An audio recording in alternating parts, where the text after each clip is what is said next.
Tingnan mo si Tory kung anong ginagawa ngayon. Vlogger na rin ata ito si Tory. Ka-desperate niya na mag-viral, pati si Rendon kinuha. Tingnan mo utak ng gobyerno na pinagsisilbihan mo, Claire. Kung gaano ka-cheap. Magtrabaho muna kayo.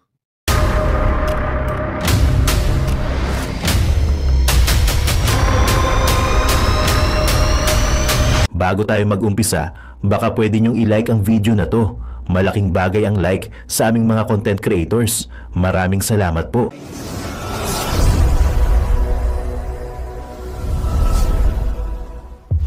Nagdadamit ka na ng maayos at nagme-makeup ka na at hindi ka parang si Franz Castro na haharap sa TV parang pinabili lang ng suka. O sige, diretso na po tayo sa balita. Don't you find it suspicious that the ombudsman will identify the house as a complainant? Bakit nga, 'di ba? Pero again, ang sasagutin ko lang sa inyo yung factual na meron ako. Ang mga tanong na yan, tatanungin ko din. Bastos! Batas! Ha? Ito, ulit. Spokesperson tinatanong, yung ihahain sa ombudsman, ang complainant, bakit tinuturo ang house? Bakit ang nagrereklamo ang tinuturo ay ang mga congressman? O etong bahay ni Tambaluslos? Ang sagot nyo sa tanong ay tanong din. Bakit nga ba? Antindi. Ito ang spokesperson. Matanong ko na rin kayo.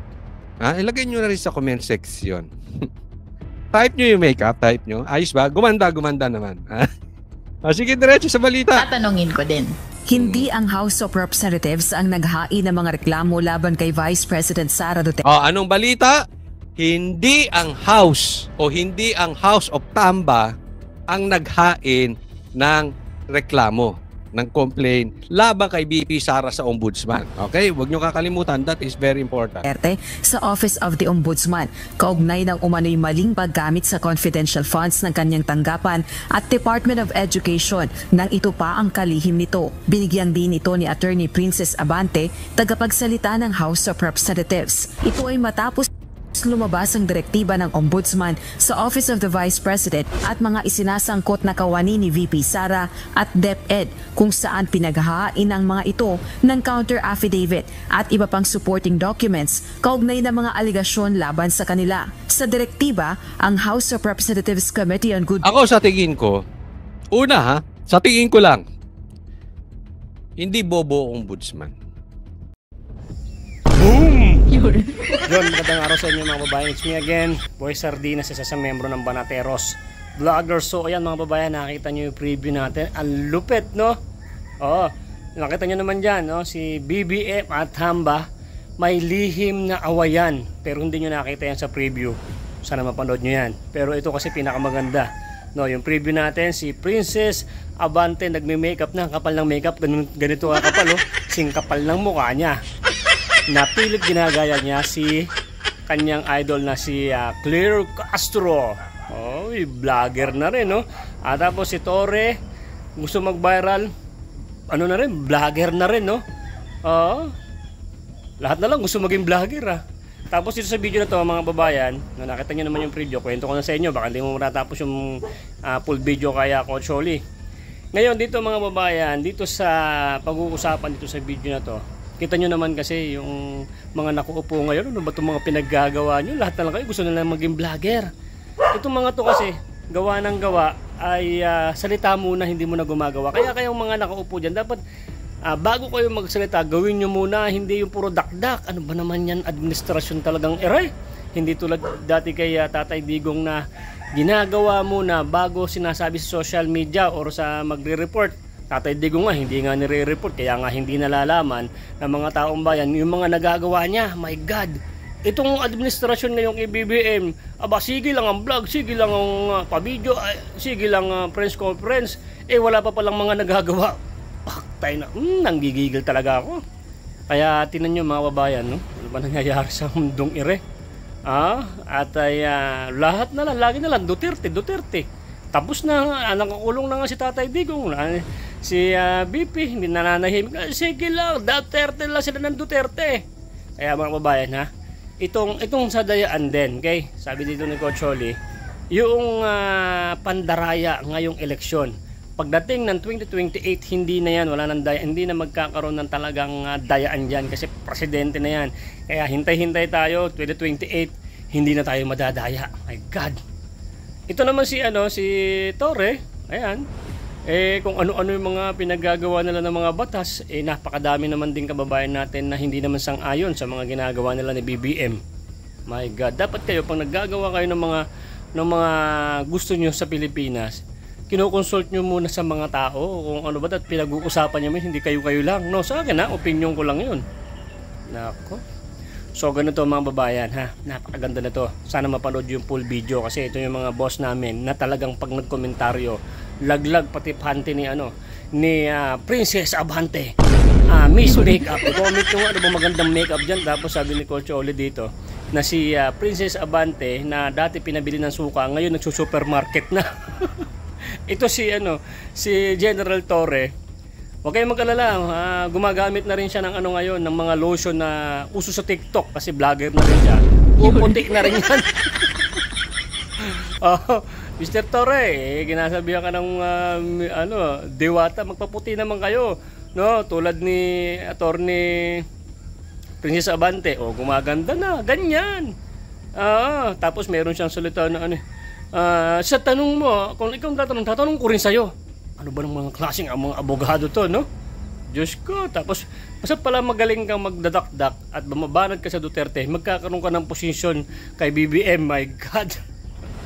Di ba? Nakakatawa na mga babayan. Kaya sige, panoorin natin itong full video, tapos subscribe nyo kami ni Coach Oli, okay?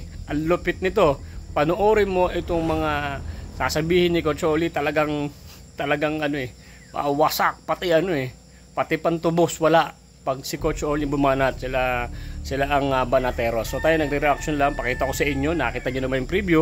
At kung hindi mo mapapanood yung full video, at least naikwento ko na sa iyo yung mga ilan-ilan na mga laman ng video. Pero yung awayan ni Tamba at ni BBM, hindi ko nasama sa preview, kaya obligado munod ka pa rin. Shoutout sa inyo mga Mards. So pensya na, ngayon ako nakapagpakita at medyo busy lang, kaya hindi ako nakapagpakita ng mga nakaraang araw na mga vlog ko. Okay, maraming salamat po. Bago pala ako bago tayo magpatuloy sa ating video, papakita ko na muna sa inyo yung place na to kung saan malapit yung dam na pinirmahan Tatay Digong. Malapit lang ako ito, pakita mo yan boy, at para matanggal ang mga stress nyo sa mga taong yan. Let's go, harap po doon.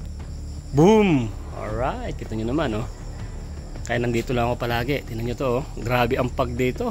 Kagabi, medyo na late na nga lang ako mag-vlog dahil ngayon, paalis na yung mga pag. Tingnan nyo, napakaganda rito mga babayan. Nandyan lang yung dam.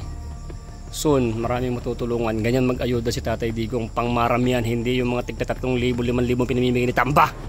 Panoorin mo muna yung drone shot natin para makita mo. Kasi hindi mo man kasi kita yung kabila niyan Ito yung dam.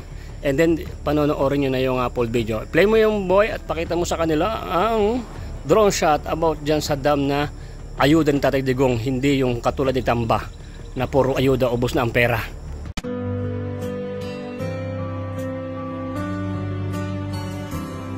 Ang bulong ay kumalat na, isa ang nais nila. Isigaw ang nadarama, Pilipinas muling magsama-sama. Pilipinas, Duterte pa rin ang tunay na nagmamahal sa atin. Laban niya ay laban natin.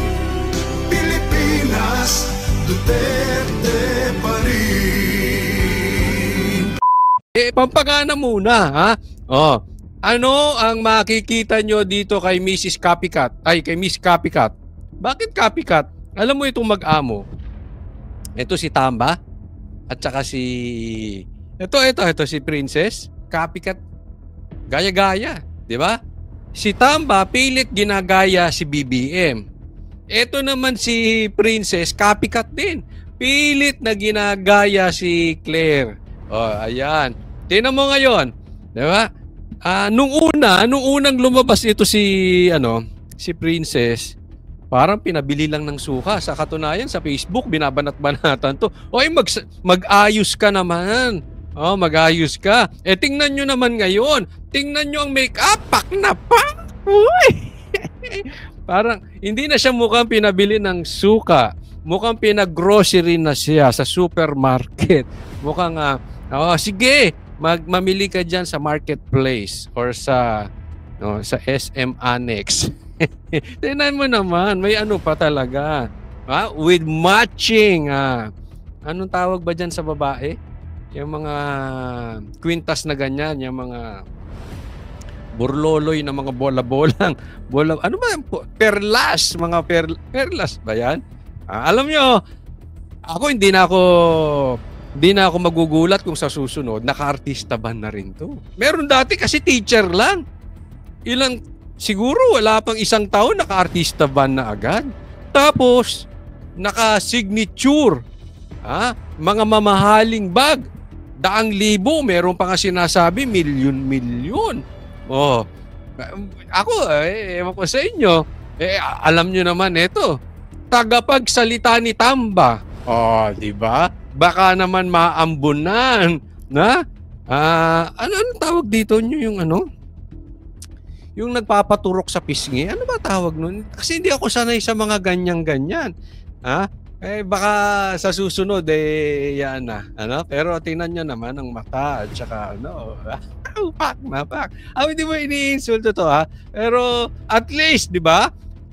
If lalabas ka sa camera, medyo umakto ka.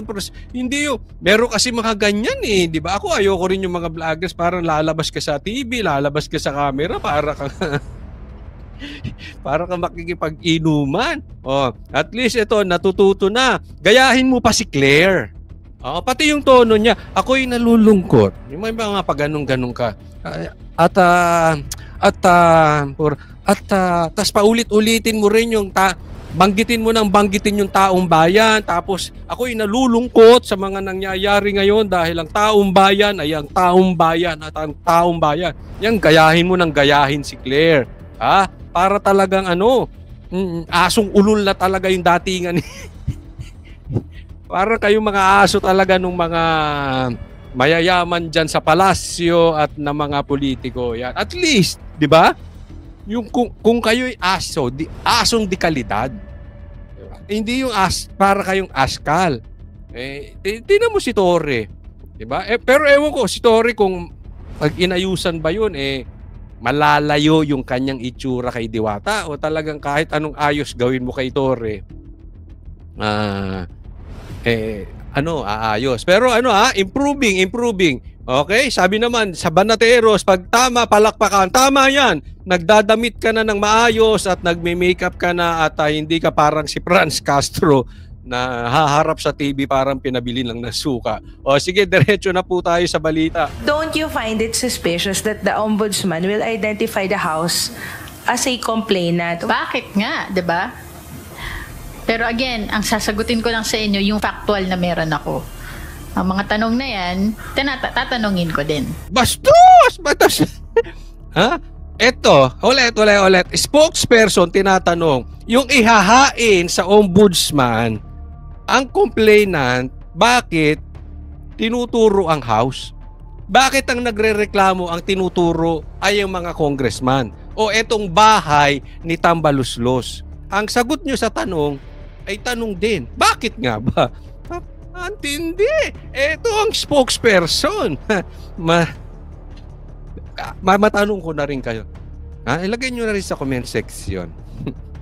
Type nyo yung makeup, type nyo. Ayos ba? Gumanda naman.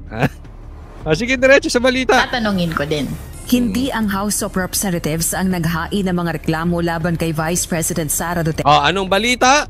Hindi ang House o hindi ang House of Tamba ang naghain ng reklamo. ng complaint laban kay VP Sara sa Ombudsman. Okay? Huwag nyo kakalimutan. That is very important. Sa Office of the Ombudsman, kaugnay ng umano'y maling paggamit sa confidential funds ng kanyang tanggapan at Department of Education nang ito pa ang kalihim nito. Binigyang din ito ni Attorney Princess Abante, tagapagsalita ng House of Representatives. Ito ay matapos lumabas ang direktiba ng Ombudsman sa Office of the Vice President at mga isinasangkot na kawani ni VP Sara at DepEd kung saan pinaghahain ang mga ito ng counter affidavit at iba pang supporting documents kaugnay ng mga aligasyon laban sa kanila. Sa direktiba, ang House of Representatives Committee on Good... Ako sa tingin ko, sa tingin ko lang, hindi bobo ang Ombudsman. Kasi diyan pa lang alam mo political. Bakit mo questionin yung confidential funds ni VP Sara? Sa lahat nga, siya halos ang pinakamababang confidential funds compared kay Marcos. At doon pa sa ibang mga secretary, etc., etc., lahat po yan meron. Siya ang pinakamababa. And I don't think na ganun ka-stupid itong Ombudsman para maniwala dito sa pakana ng House. Kasi alam naman nila yung katotohanan. Diba? Bakit si VP Sara lang ang inaay? Siya lang ang talagang fino-focus, nililaser, kumbaga, Sara tayo, Sara, sirain si Sara, ganun. Diba? Unless may political ambition din yung magdidesisyon dyan sa Ombudsman. Pero I don't think so. Government and public accountability ang complainant, pero ang ipinadala ng Kamara sa Ombudsman at iba pang ahensya ng pamahalaan ay kopya ng committee report ng House panel kaugnay ng isinagawa nitong legislative inquiry sa utilization ng confidential funds ng OVP at DepEd. Nakasaad sa committee report ang rekomendasyong maghain ng kaukulang criminal, civil at administrative cases laban kay VP Sara at ilang mga kawani nito. So, it appears that the Ombudsman acted upon the recommendation of the committee. What I know is that the House or the committee itself did not file any complaint. Yan. Tingnan nyo kung paano niya sinagot, ha? Magkautal-utal na siya. Hindi na magkautal-utal, magka-blanco-blanco, nahihirapan siyang ipaliwanag. Anong sinasabi niya? Hindi raw, sa madaling salita, paiksiin natin, hindi ang House ang nag-file ng reklamo laban kay Sara sa Ombudsman. Ang House lang ang nag-suggest. Di ba? Tingnan mong kalokohan nito, mga ito. Talagang tingin nyo sa taong bayan ay tanga. You are just playing words. Iniikot-ikot nyo lang. Oo, hindi mo nireklamo. Pero ang pinasa nyo dyan, puro complaint na galing sa House. So, tapos nirekomenda nyo na sampahan ng kaso itong si VP Sara. Anong kalokohan yun? Kailangan mo pa ba maging grade 3 para maintindihan mong niloloko ka na itong mga ito? Hindi kami ang nag-complain. Nag-suggest lang kami. Uli, pakinggan nyo kung gaano kaloko-loko itong mga ito. Tingnan nyo sagot niya. So, it appears that... Tingnan nyo, ha? Kung paano niya itatanggi. At sagot vlogger. Sagot iwas pusoy. It appears. Ang ginamit niya, it appears. Ililihis niya. It appears. The Ombudsman acted upon the recommendation of the committee. Ayan, parang ipinasa niya sa Ombudsman. It appears that the Ombudsman acted upon the committee. Okay? So, yung Ombudsman ang gumalaw. What I know,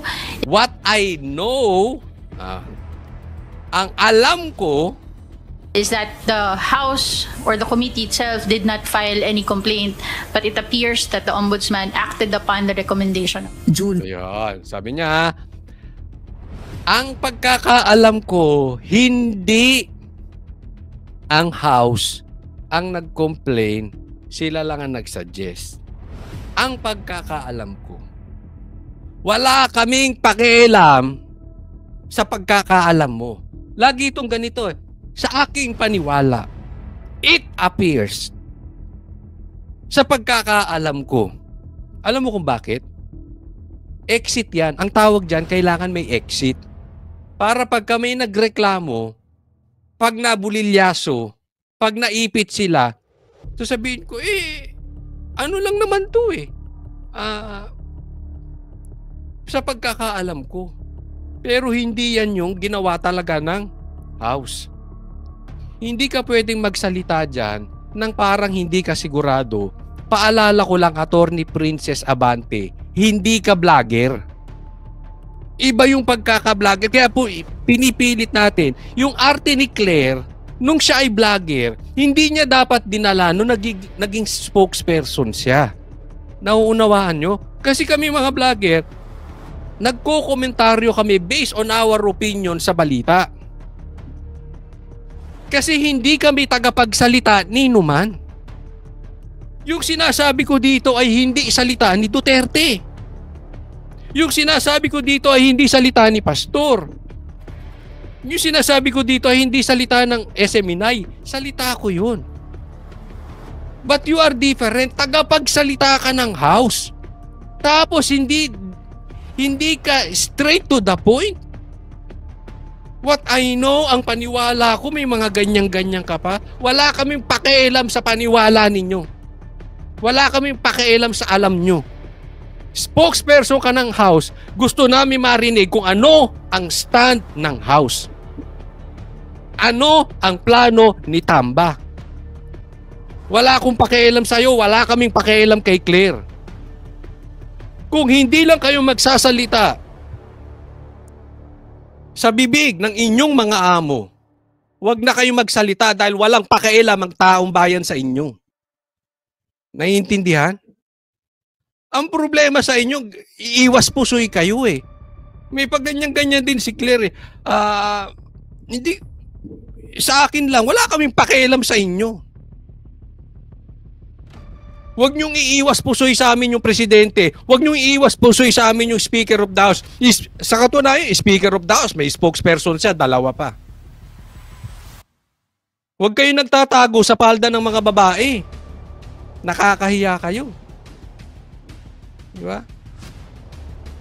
Huwag ka nang magpa-press con. Kung ang maririnig namin is yung opinion mo. Kung gusto mo ng opinion, mag-vlog ka. Lumayas kayo dyan. It appears that the Ombudsman acted upon the recommendation. June 10, pinagtibay ng plenaryo ng Kamara ang committee report, samantalang June 16 ito natanggap ng Ombudsman. June 19, naglabas na ng direktiba ang Ombudsman para sa Office of the Vice President at mga isinasangkot na kawani ng tanggapan at DepEd. Hindi na Alam nyo, man masagot ng abogada ang tanong kung ano ang implikasyon ng direktiba ng Ombudsman sa nakaambang impeachment trial ni VP Sara. alam nyo, ito, bago tayo pumunta rito kay Attorney Princess. Ang sagwa talaga ng pangalan. Pero kumukunti bumabagay na. But anyway, naitanong ko to, pwede ba yan? Tanong ko to sa abogado, no? Pwede naman daw kasi iba daw yung impeachment at iba naman daw yung kaso sa ombudsman. Yung sa impeachment, hindi ka lang makakapag-hold ng office, ito may mga penalties tong sa ombudsman. Posible naman daw. Ang sa akin lang, they are really desperate na matanggal si VP Sara. Ito, malinaw pa sa sikat ng araw. Kahit i-deny na ito ni Attorney Princess, si Tamba, tatakbo yan sa 2028. Nagsimula pa yan. Una pa lang, doon pa lang sa lintik na PI yan, yung People's Initiative. Sinabihan na yan ni Tatay Digong na may plano yan. Kaya gusto niyang palitan ng konstitusyon dahil may plano yan maging Prime Minister. Dahil hindi niya kaya sa botohan talaga ang Duterte. Yan po ang sitwasyon ngayon. Ako'y may nakausap nga sa loob. Ito ay nasa sabihin na lang nating lehitimong supporters ng Marcos Tambaluslos. Alam mo naman tayo, sabi ko sa inyo, friendly tayo. At reliable person kasi kilala niya yung mga from the inside. Sa katunayan, marami na nga daw nagagalit na congressman dito kay Tambaluslos, kaya lang nga naiipit yung pera, yung pondo. At sinasabi niya, totoo daw, according to him, totoo daw yung sinabi ni Chanco na talagang na hostage lang itong mga wala silang magawa dahil kailangan nila ng, alam nyo na, pera din eh. Di ba? Wala naman silang magagawa dyan sa, kailangan din silang may magawa sa kanilang mga distrito. So, parang naho-hostage at talaga namang nangyayari yun. Ako, naniniwala ako doon. No? Pero, meron daw awayan. Ang Marcos at Tambaluslos, may hindi raw yung pagkakasunduan. Sinabi rin, I don't know if you will believe my source, no? Ako rin, minsan kini-question ko pa rin, pero ito ang kwento sa akin. Even si Lisa at si Tamba, may kiskisan. Tatandaan po natin, sa lahi ng mga nang may mga pangarap sa politika, ganyan po talaga ang kalakaran. Ambisyon po, kunwari sa harap, mabuti sa'yo. Basta may pakinabang ka, mabuti yan sa'yo. Tingnan nyo ginawa nila kay Sara. Tingnan nyo ginawa ni BBM kay Sara. Di ba trinaydor ni BBM si Sara? Pero nagpakita ng maganda yan, harap-harapan. Yung pala, di umano, etong si Lisa, ayaw naman talaga si Duterte, dati pang binabanatan ng patalikod. Ang bumabanat kay Duterte patalikod si Lisa, ha? Si Duterte hindi niya babanatang nakatalikod to, nakakadiri. Hindi niya mababanatan to kasi hindi traidor to si Tatay Digong. No, 'yun ang sabi, di umano. Kaya nakikinabang lang sila sa isa't isa. At meron silang common enemy, ang Duterte. Why? Because they have their own ambition. Pero deep inside, alam daw sa loob may kiskisa na tong dalawa. Nakukuha nyo? Ang tanong na lang dito, kailan to puputok? But for sure, ito'y puputok dahil hindi naman pwedeng dalawa silang uupo laas ulo. Kaya nga sinasabi ko sa inyo, even after the election, sinabi ko na ito agad-agad sa SMNI, nung sa programa namin sa SMNI, sinabi ko agad dito sa vlog ko na ang maglalaban sa 2028 ay hindi Marcos. Hindi Duterte Marcos. It's going to be Duterte and the Pinks. Yan na po talaga yan. Kaya nga tingnan nyo, uulitin ko doon sa mga hindi nakarinig nito. Pili tinutulak ng Pink. Sino ba ang talagang gigil na gigil? Bukod sa mga NPA, bukod sa mga grupong komunista na grupo na talagang gigil na gigil sa impeachment, ang mga Pinklawan. Kasi may panalo ang Pinklawan dyan eh. Pag natuloy ang impeachment, magigirian ng dalawa. Marcos Duterte. That's for sure. Pag naipit ang Duterte, naipit si BP Sara, ilalabas niya ang baho ni Marcos. And I'm sure maraming hawak si BP Sara na baho itong si Marcos. So, lulubog si Marcos. Kaya gusto ng Pink yan. So, instead na Marcos at Duterte maglalaban sa 2028, ang maglalaban Duterte, Pink. Possibly Duterte, Tamba, and Bam tandem. Posible yan. Coach, napaka-imposible naman yan. Wala namang may gusto kay Tamba. Tatandaan po natin, ayaw nga ito si Tamba pero nakakuha ng pirma. Malakas po sumigaw ang pera. Malakas po sumigaw ang kapangyarihan. Malakas sumigaw ang ano. Tingnan nyo, bagsak na nga si Tamba at si Marcos at trust rating. Pero sinong nakakulong? Si Tatay Digong. So hindi po posible yan. Kung hindi man tumakbo yan si Tamba, may patatakbuhin yan na kaya niyang hawakan sa liig. But the player will be the dilaw. Makakapasok. Di ba nabura na sa balat ng lupa yung mga dilaw? Na inudoro na nga yan eh. Di ba? Ito ang pagkakataon nilang mabalik. Pag natuloy ito ng impeachment, it's either sugat-sugat ang Marcos sa impeachment or si BP Sara ang sugat-sugat. In any case, ang makalaban ng Pink ay ang Marcos or ang Duterte, panalo sila. At least. Bakit? Kasama sila sa finals. Matalo man sila sa finals, kasama sila sa finals. Hindi katulad ngayon, irrelevant ang Pink.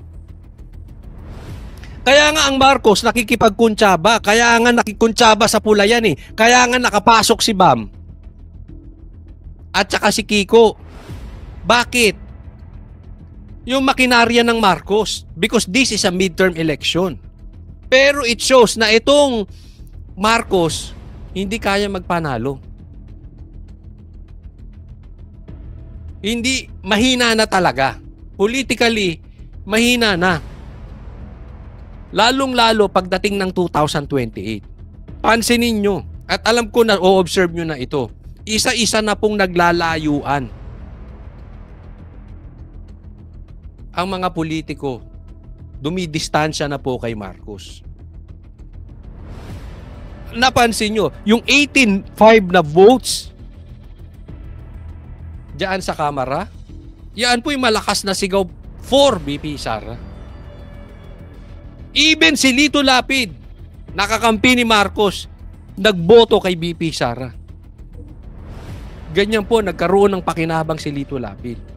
Unti-unti na pong didistansya yan kay Marcos because midterm election and presidential election are two different election. Ang midterm, nasa makinarya ng presidente. Pagdating sa presidential election, wala na po yan. Distansya na po yan. Lalong-lalo si Marcos, alam nilang mabaho sa ano.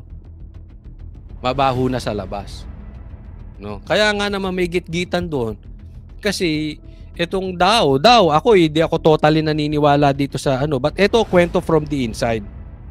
Hindi daw gusto yung itong kay ano, yung klase ng pagdiin kay BP Sara dito sa impeachment kasi naman nadidiin din ng Marcos, no? Sabi, totoo ba yan eh? Magkakuntsaba, hindi. Talagang si Tamba raw ang gumagalaw dito. Ngayon, nasa sa inyo na.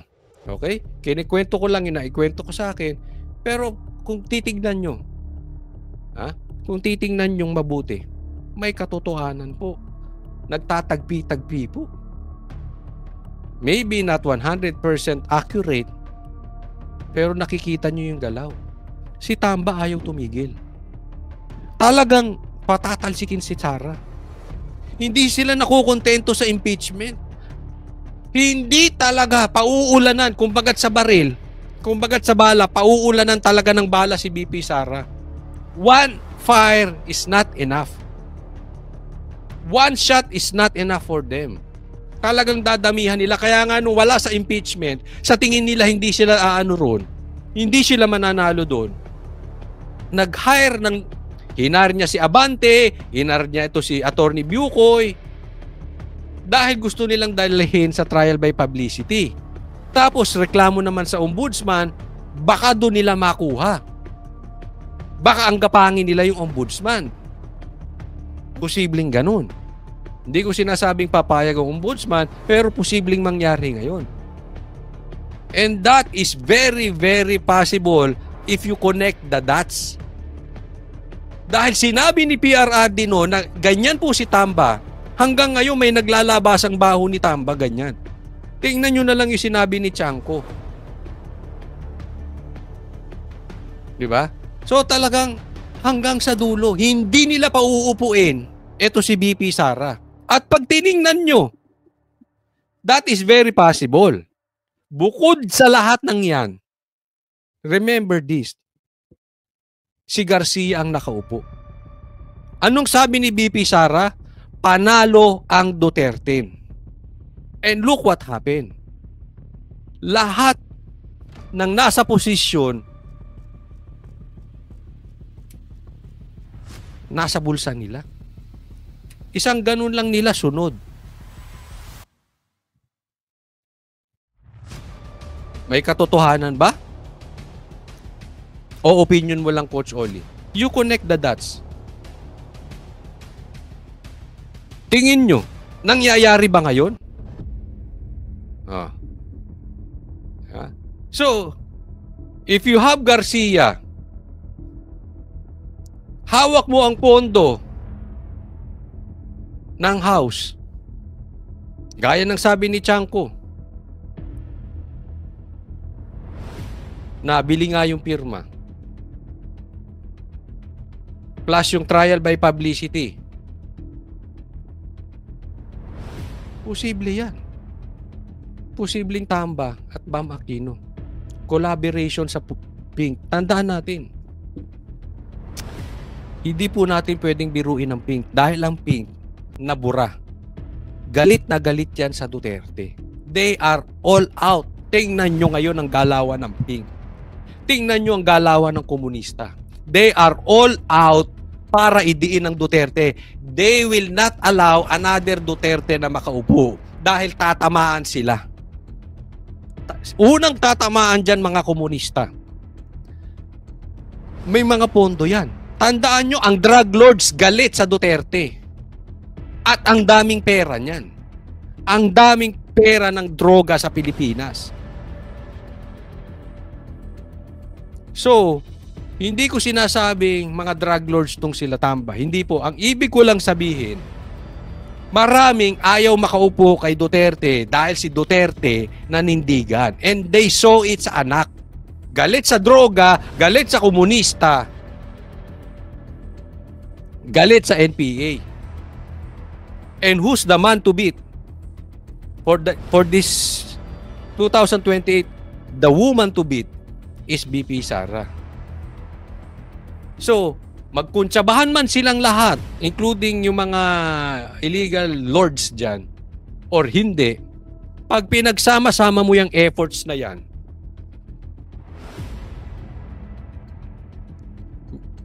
delikado pa rin.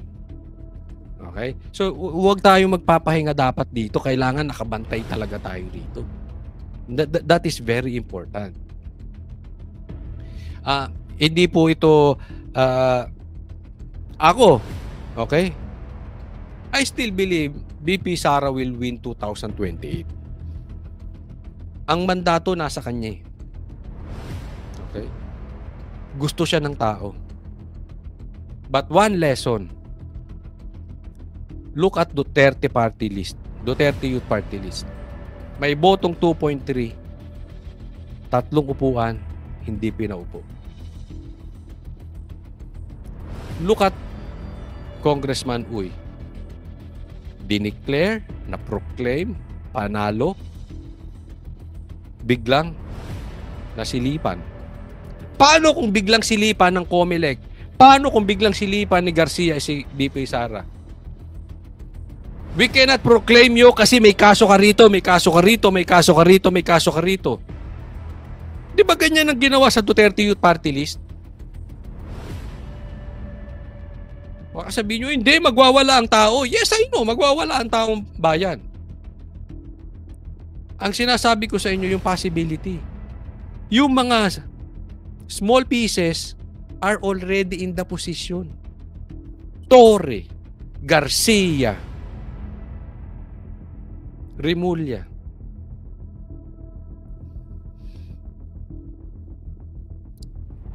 Lahat po yan Di ba? Lumabas naman eh. Hindi po ako nagsabi niyan. Lumabas sa hearing yan. That they are all out against Duterte. So mahirap pong kalabanin yan, no? Kaya nga ang lesson dito tayo patuloy sumigaw sa social media. Ako sa tingin ko dapat talagang mag-resign na si Garcia. Malaking bagay 'yon. Sinabi ng taong bayan, panalo. Gusto namin ang Duterte Youth Party List. Sinabi ng taong bayan, gusto namin si Uy. Pero iba ang gusto nilang paupuin at yun ang mauupo. Wala pang kopya ng direktiba ng Ombudsman ang spokesperson ng House of Representatives. Pero ang paniniwala nito, Well, the Ombudsman should perform its duty. So, we will see what will happen sa ginagawa nilang investigation. sa tanong naman kung hindi ba ito maiko-considerang forum shopping o paghahain ng higit isang reklamo upang mapataas ang tsansa na maipanalo ang kaso, ang tugon nito, Una-una, hindi ang House ang nag-file ng complaint. So, ang in-initiate lang ng House ay yung impeachment trial through the transmission of the articles of impeachment. Samantala, ayon naman sa pahayag ng OVP, natanggap na nito ang order ng... Naniniwala kayo dito? Naniniwala kayo sinabi nyo? Na hindi raw House ang nag-file ng complaint. Sila lang ang nag-request pero hindi sila ang naghain. Di ba? Ano kayo, si makagago? Ang lakas niyo makagago. Tama na nga sa'yo, Princess. So, next topic tayo. Ito pa, isang patunay na hindi na maitago. Di ba? Naikwento ko kanina, hindi talaga pagkakasunduan ng Marcos at Tambaluslos. Pero ito, isa pang halimbawa na talagang hindi na nila maitago ang awayang Marcos at Tambaluslos. Sinagot ni Senador Amy Marcos ang mga tirada sa kanya ng tagapagsalita ng Kamara na si Attorney Princess Abante. Ito ay matapos magbigay ng komentaryo ang senadora sa San Juanico Bridge sa press briefing nito sa Senado noong June 5. Tinitingnan ko from 2018 to 2025, ang liit-liit lang na binibigay, halos pintura lang yata at konting rehab. May 451 million lang ang linalagay dun sa tulay mismo. At yung inaakala namin pang-repair ng ating tulay, 4.7 billion. Mga kalsada lang pala yun. Ay, mawawalan sila ng kurakot, Amy. Ay, Coach Oli, Amy Natix ka, hindi, no? Hindi, alam mo, nakakadiri yun nung tumatuwak mong sa 2022, Duterte, ay Marcos Duterte. Tapos noon, nagkaloko-loko tayo. Tapos, tatakbo pa sa Duterte, Marcos naman. Kalokohan yun, hindi ako Amy Natix. Pero ito, tama yung sinasabi niya dito. Saan napunta yun? Nakurakot yun? Laking pera. Pintura at kalsada lang pala ang ginagawa. Talaga naman na-neglect ng todo-todo ng bonggang-bongga yung tulay. Ngunit sa press briefing ng Kamara noong Miyerkules, ikaw na naman, Princess! Lamang kayo ng balita, ha? Talaga naman, ha? Talagang sinusulit mo yung pack na makeup mo, ha? dinipensahan naman ang spokesperson nito, si Leyte 1st District Representative at House Speaker Martin Romualdez. Ani Abante, may mga budget naman na inilaan para sa San Juanico Bridge simula pa noong 2018 bago pa maitalaga na House Speaker si Romualdez.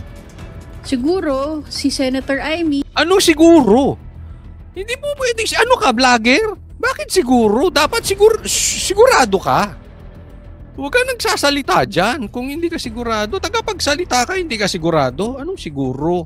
Since she is very much concerned, talangan din natin tanongin ano naging ambag niya bilang senador na kasama naman sa tungkulin niya ang pag-ayos ng budget ng bansa dun sa pangangalaga ng San Juanico Bridge. Ngayon, naku binanata ko. Oo nga naman, Amy.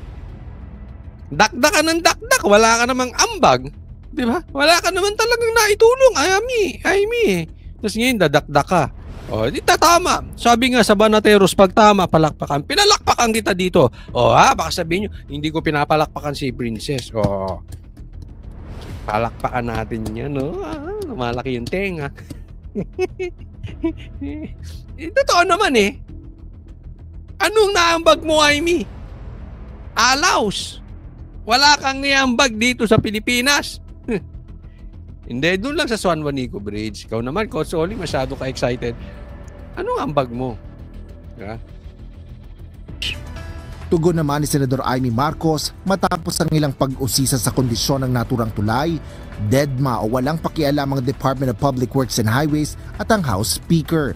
Sinabi pa ng senadora na siya pa mismo ang nagtanong kung saan nilaan ang 4.7 billion pesos na pondo mula sa General Appropriations Act para sa iba't ibang proyekto sa Maharlika Highway. Sentimiento pa nito na ang San Juanico Bridge ay binuo ng kanyang ama na simbolismo ng katatagan at pagtutulay ng kalinga ng pamahalaan papunta sa mga mamamayan. Ngunit ngayon anyang pinagdududahan ng tibay at serbisyo ng tulay ay sa Senador Amy pa rin ang hinahanapan ng solusyon. Buwelta pa ng mambabata sa House spokesperson bakit siya bilang senador ang hinahanapan ng aksyon at hindi tanungin ng amo nito na doon nakatira na tumutukoy kay Romualdez. Dagdag pa ng Oo nga no, tambaluslos. Wala ka taring silbi, diyan ka nakatira tapos hindi mo naayos ang paligid nyo. Kamusta kaya ang probinsya? Sino dito ang taga-probinsya ni Tambaluslos? Maayos ba yung lugar ninyo? Yumayaman ba o siya lang ang mayaman? Nagtatanong lang. O, diyan ka pala nakatira, ba't di mo naayos yan? Saan napupunta ang budget dyan? Kine-question ni Amy. O, pinapalakpakan ko si Amy ha. Sige, questionin mo yan. Questionin mo talaga yung ano. Saan napupunta yung kurakot dyan? O, kita mo ha. Si Amy pinalakpakan ko. Si Princess pinalakpakan ko. Pero Amy, matanong kita, ano nga bang naging ambag mo? Puta ka ng putak. Presidential sister, sana siya na lang ang nagpresidente kung lahat sila ay sa senadora nakatingin. Ay, may ganun. May kasabihan. Actually, this is a Bible verse. The abundance of the heart, the mouth speaks. Kung ano ang laman ng puso, yan ang inilalabas ng bibig. Oh. Tanungin ko kayo, mga kalalakihan. Yung mga lalaki mahilig magbanggit ng mga chicks, mahilig sa chicks yun. Yung mga lalaki mahilig banggit ng kotse, motor, mahilig sa kotse, mahilig sa motor. Ganun din naman ang kababahihan. Yung mahilig magbanggit ng gwapo, mahilig sa gwapo yun. Tingnan nyo boyfriend nun, pangit. Kaya hanap ng hanap. Oh. Yung babaeng mahilig sa pasyal, ang panayang banggit niyan, pasyal. Diba? So, ganun lang yun. Ako, naniniwala ako dyan kung ano madalas banggitin, yun yung nasa puso. No? Eh, mukhang may plano talaga to si ano. Ha? Sana hindi ka gumaya sa kapatid mong budol, pero palagay ko, budol ka rin. Budol ka rin. Pero, tingnan natin. Ha? Pero, ayan ang dulo niyan. Gusto nito maging presidente, pambihira. Pilipinas kung mahal, hindi na tayo nagsawa. Hindi na tayo natuto. Hindi na maaalis sa buhay natin ng Marcos. Hanggat hindi maalis sa buhay natin ng Marcos, hindi tayo aasenso. Ay, ang dami pa namang nabubudol nito. Yung iba nga, matatalino pa. Nabubudol. Pero, may alam ako. Pero hindi ko na lang sasabihin. Bakit sila nabubudol? Public knowledge naman yun. Alam naman lahat ng mga vloggers yun eh. Sige, tuloy. Wala pang tugon ang panig ng DPWH at House Speaker kaugnay nito. Asher ka dapat. Pero tingnan mo ha. Yung tagapagsalita ni Tamba, binabanata na si Amy. Diyan pala makikita nyo, may problema na. BBM, Amy, Lisa, Amy, Tamba, Amy, Tamba, BBM. Sila magulo. Kasi lahat yan, gustong pumalit kay BBM. Si BBM naman gusto ma-retain ang posisyon. Diba? As much as possible, ma-retain niya yung power. Kung hindi man siya makatakbo, meron patatakbuhin niyang bata niya. No? So lahat siya nagtatalo-talo. For what? Money, power, fame. Greedy. Ganyan po yung mga yan. Kaya hindi nila talaga basta-basta bibitawan ng kanilang posisyon. Dito, unti-unti. Tagaan nyo sa bato. Unti-unti. You will see the rift between the Marcoses and the Romualdez. Antay lang po tayo. As we get closer sa 2028, masasabi nyo, maalala nyo yung sinabi ko. Tama yung sinabi ni Coach Solly. Unti-unti na nangyayari. Diba? Rinidi ko rin naman, budol yan si Marcos kaya hindi namin sinuportahan eh.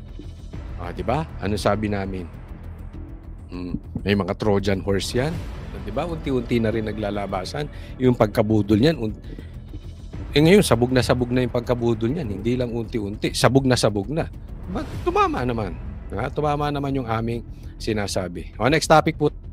Ito, ninakaw na intelligence funds. Ninanakaw pati intelligence funds. Baka tumalino kayo ng todo niyan. Gusto ko lang bigyan ng komentaryo to. Kinontra ng Malacanang ang naging pahayag ni dating presidential spokesman Harry Roque na fake news si Justice Secretary Crispin Remulla sa pagsasabing tinanggihan ng the Netherlands ang hiling niyang political asylum. Ayon kay Palace Press Officer Yusek Claire Castro, dapat tandaan ni Roque na mayroong intelligence assets ang Department of Justice. Sa ganitong paraan... Ito raw, tinanggihan daw yung asylum na inaplayan ni Roque. Ang sabi naman nitong si Claire, di nyo alam merong intelligence sila. Ang sabi naman ni Roque, yung meron sila, saan napupunta yung pera na ibinabayad nyo dyan sa intelligence nyo? Kasi wala naman kayong intelligence, mga bobo kayo. Parang ganun yung sinasabi ni Roque kasi mali-mali daw ang info ni Boying. So saan napupunta yan? Kinukurakot nyo pati intelligence funds? Parang ganon. Anya, nakukuha ng pamahalaan ang mahalagang impormasyon. Nagpasalamat naman. Sabi na nakukuha ang mahalagang impormasyon. Kung nakukuha nyo impormasyon, bakit hindi nyo mahuli si Roque? Bakit hindi nyo mapauwi? Yun ang punto ni Roque. Ang palace official kay Roque sa pag-anunsyo ng kanyang mga hakbang.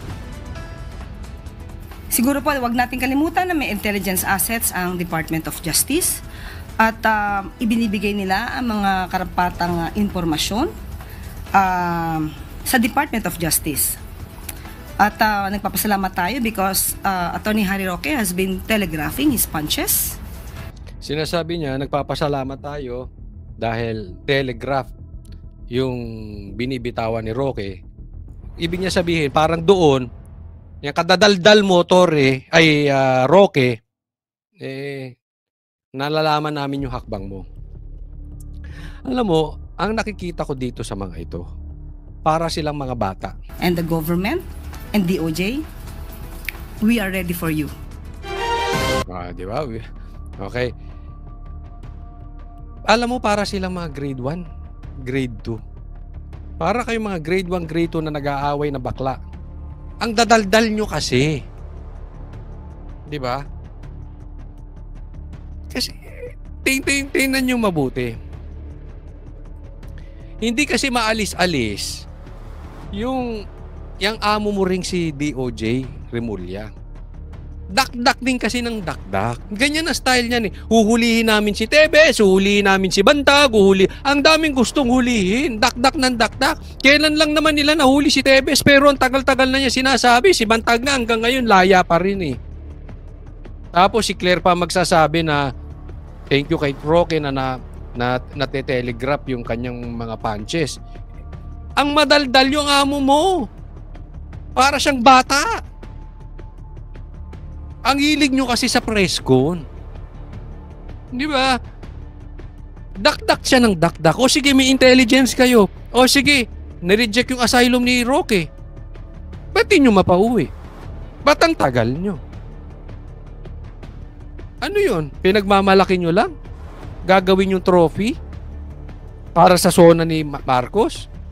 Lalo kayo nasisira. Kung tumatahimik na lang kayo, Claire, at sinasabihan mo si SOJ, Boying, na tumahimik na lang at gawin yung trabaho niya, di pagdating niya rito, huli niya na. O, kita mo? Eto na si Roque. Ganun ang trabaho. Tahimik, pero effective. Parang babae itong si SOJ, kadaldal. Ang tagal naman manghuli, tsamba pa.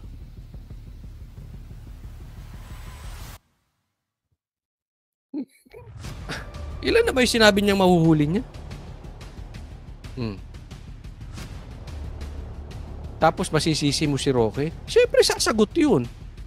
Pinipake news nyo eh. So hindi natin alam kung sino nagsasabi ng totoo. Si Remulla o si Roque. Na-deny nga ba ang asylum? O hindi na-deny? Pero sa akin hindi yun ang issue. Anong nangyayari sa gobyerno mo, Marcos? Puro kayo optics. Puro kayo pintura sa labas. Puro kayo panglabas lang.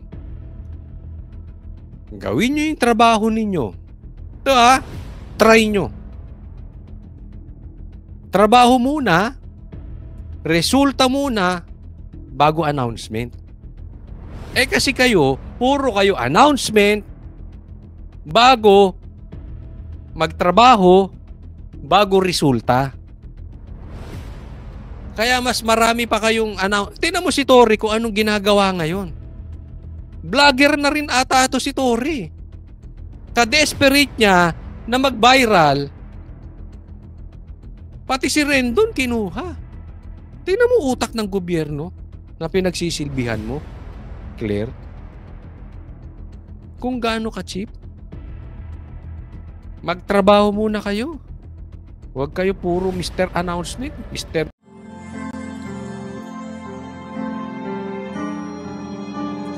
Melody ng song.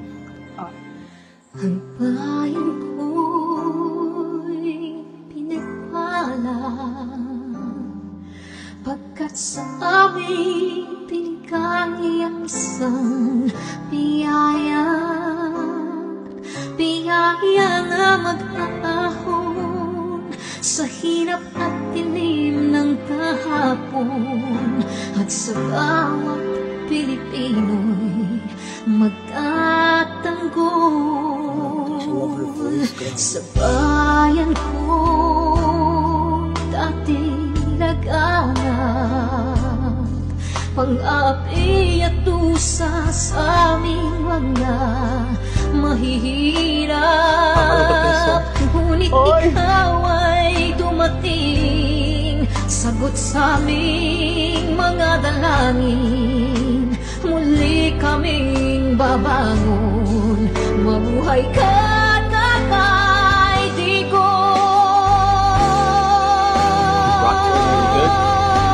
Ama,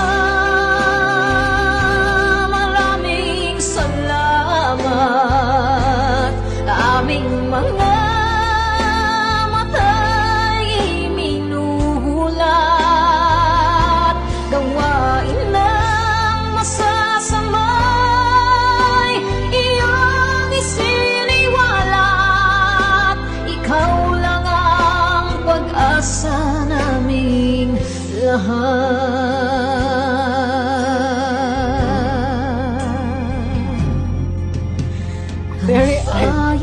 Pinamatay niya ako kung iyak ako. Pilipinas, muling makikilala at itataas. Katahimik ay maghahari sa ating puso'y mamamayani. Mga ngiti sa labi di mapapawi.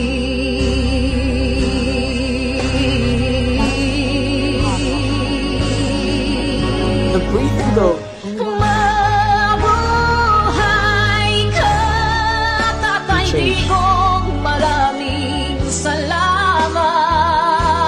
Ang malasakit sa Pilipino ay walang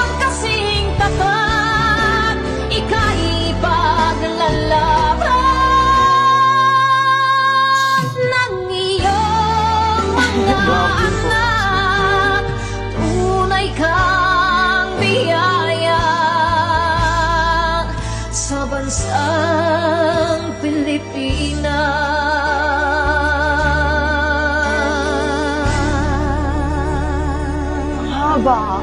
Gosh. Irene Oik. Mabuti pa ang sardinas, may label. Eh tayo, wala. Nay, ito na yung bayad ko sa isa, ano? O, kunin mo yung isa. Isa muna, iyan, no? Tapos, isa pa, di ba? 4 dapat na sardinas, eh. O, yan. 3 na. Pang-4 na sardinas. O, okay na.